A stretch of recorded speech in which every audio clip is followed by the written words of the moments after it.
and that services and support are needed to help them function in an environment, a preconceived society with standards and institutions that are geared towards what is considered normal and not geared towards the special and individualized needs of people, especially with autism.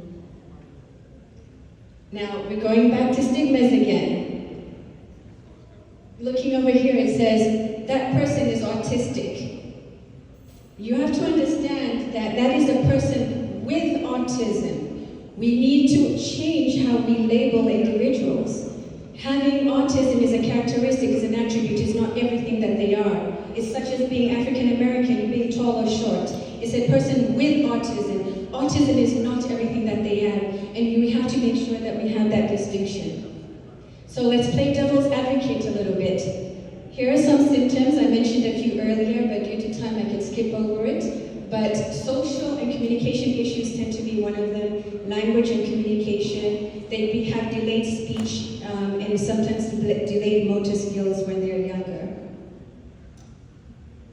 Now, autism in Tanzania, there is low or very limited awareness for autism spectrum disorder. But I would even argue that the awareness is somewhat there now. There have been a lot of efforts, but there's no or very limited acceptance. And it's very, very sad because the children are suffering because the acceptance of individuals with autism is not there. And part of it is lack of knowledge and education. And it's up to all of us to try and change that narrative. We also see that there are clinical behavioral psychologists who can diagnose individuals with autism. However, some of these tools are not translated in Swahili. It's sort of like an assessment or evaluation survey. It's only in English, but at the same time, there are specialists who can handle or do the diagnosis for individuals with autism. There are several institutions that accommodate individuals with autism spectrum disorder. However, it is not unique to just autism, but it's also for all special needs, as I mentioned earlier, because of lack of resources, capacity, infrastructure, and lack of accommodation in the Tanzanian education system. So our vision at DECODER Health is a world in which all people on the spectrum can reach their fullest potential. With that, we do not believe that the circumstances in which a child is born in should dictate their success in life. We are here to be able to bridge that gap, to ensure that individuals receive the same care and knowledge and are able to thrive. Now, here we also see that there's a lot of innovation. I mentioned that I'm a healthcare researcher and we have a lot of access to technology that can be used. There are some technologies such as simple as weighted blankets and compression vests that can be used to help individuals with autism, but there are more advanced technologies such as forebrain, which basically use a very simple noise cancellation technology to help focus the child on what it is that they're being taught and really help them sort of cancel out the outside noise that provides overstimulation. Other technology includes magnetic resonance therapy and other things which are highly effective, and we've seen this to be effective here in the United States. There is an institution in Maryland that actually provides MERT. So again, I will continue to reiterate, autism is a disorder, and in fact, I would argue it's a superpower. And I'll tell you what I mean by that.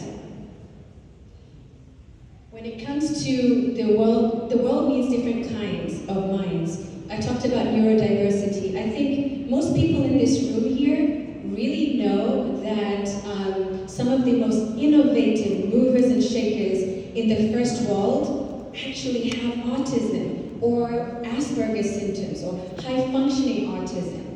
I think I've mentioned this before to some individuals that I've had a chance to meet with one-on-one, but Elon Musk, for example, he has actually come out on Saturday Night Live and said he has autism. So we're here to debunk those stigmas. If an individual has autism, it is not okay to basically shun them or brand them as being lesser or being inferior, because you may not be able to realize their skills, talents, talents and capabilities. Different does not mean inferior. Just because they're different from you and I, it does not mean that they're inferior. They may have talents above and beyond what you and I can ever do. I find this pretty apparent and applies really well to an example of an individual with autism. This is a teacher in class, and she says, today we're going to talk about photosynthesis. And then she asks Petros, who is a student with autism, so what is photosynthesis? And Petros says, well, photosynthesis is the topic of today. Is he wrong? No, but he may see the world as binary, 0 1s, black or white, and basically you have to be able to communicate and accommodate in the way Petros understands. He's able to thrive and understand academia, but we just don't know how to communicate and accommodate individuals. How many people know this brilliant boy called Jude Kofi? Raise your hands. He was on the news, and I was actually going to play a video, but due to time, I would highly suggest that you look him up on Google. He's everywhere, there are lots of videos from him. This boy has autism, and he learned how to play intricate pieces of Mozart and different pieces on the piano, being self-taught. He found a rusty piano in the basement of his house, and just one day just started playing. He never had received one lesson. He never received any tutoring. And right now, he is basically a brilliant boy, and he plays in various avenues. Please look him up, it's pretty incredible. This gentleman here, Stefan Wilshire, a British gentleman. We talked a lot about tourism the past couple of days. So in New York, he took a helicopter ride over the New York skyline. One ride, went back down and drew the entire New York skyline, every single building from memory. And this individual has autism. And I share these stories because this boy here, or this man, basically we could have maybe not realized his talents. Right now, his paintings and pictures are being sold for millions, and he's extremely wealthy. It is really important that we remove stigmas and we see people for who they are and celebrate their talents, and not brand autism or even other special needs as such. Again, it's not a disorder, and now you understand why I said I think it's a superpower. So you may ask me, so how? You know, I know of a child, I know of a student who has autism. How do we figure these things out? How do we help them? How do we discover these amazing talents? Well, I'll give you an example. You have to discover how they learn the world. Similar to that example with the photosynthesis, some individuals are visual thinkers.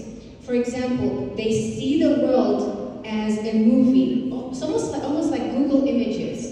So when you're interacting with them, you may not get any response, or may not be able to have a dialogue, and wonder and think, well, this child is maybe retarded, slow, because they're not communicating with you. But what you don't understand is they observe the world like a movie. And so basically, similar to how you would not try and interact and shake hands with an actor or an actress in a movie who's in your TV screen, that's why they are not also interacting with you, because they are visual thinkers. These individuals tend to be brilliant with pattern recognition. They line up their toys, they line up pencils, and to you and I, it may seem awkward, but to them it makes sense. And it's because of the stigmas and the lack of infrastructure and the lack of understanding why these students are not able to receive the care they need. Other examples are pattern thinkers. They tend to be great with patterns, but not so much verbally. A lot of individuals with autism are nonverbal, but you give them pattern recognitions and they're brilliant in it. And lastly, I wanted to mention verbal thinkers. Great, very verbose and loquacious, and they can talk your ear off. But you show them images and you give them a crayon to color and draw pictures, and they may be challenged and unable to do that. I share this because our education system in Tanzania has to understand and recognize that we have to provide accommodation. And that is exactly what we do at DECODER Health, we're trying to debunk and address some of these stigmas with our partners who are on the ground. So now let's talk about our actual stakeholders and what exactly we're doing with that. So who are the stakeholders? It's you and I, everyone here in this room. We can all play a part. We start off by removing the labels. We start off by using the correct terms. We start off by advocating in our education systems. If you go to a school, ask them, do you have accommodation for individuals with autism or specific special needs? It starts off by advocating for individuals in Tanzania. Speak, be the voices for those who have no voice. Be there to speak up for them, because they are relying on us, on every single one of us. If some of us here have things like home health agency, it tends to be quite common. If your patient population also has individuals or young children with autism, partner with DECODER Health, because you know the proceeds are helping individuals back home in Tanzania. They can go to any organization or any company, but by partnering with DECODER Health, you're getting more for the value. So let's talk, let's partner, let's collaborate. For those leaders who have roles and titles and visibility, provide the platform to advocate for change in Tanzania, because like I said, we all have a voice and a part to play in this. Here I mentioned the partnerships we have with Tanzania Special Needs Center. That is the director, Zahida, and her deputy, Joanne. They are boots on the ground. Our company is based in the United States, and we know that there are experts there who can do the work. Partnering with them really helps provide the care, the innovation, the technology, the training to get this done. And I would also recommend that even when you go to Tanzania, reach out to them, talk to them, visit them. They're looking at expanding their facilities. They are really over capacity. They don't have enough capacity to accommodate the need. Visit them. They're actually located in Upanga. This brilliant lady, Shangwe Gaya, she's an engineer, and she tells her story pretty openly, and so I will share a little bit as well. Her child has autism. She wrote a book for Q&A in plain Swahili. DECODER Health helped provide input and evaluation on the book. This woman, her husband divorced her because her child was autistic and said that this is not something that runs in our family. And now she's an advocate and a voice for those who are voiceless and a voice for women. Her and I collaborate on a podcast. We had recently, 2 weeks ago, a podcast with parents that deals with addressing and helping them, counsel them with those needs. We have an upcoming one on October 15th, which deals with communication and language. Absolutely brilliant lady. Her books are on Amazon. Please support her, because it basically goes to help children in Tanzania.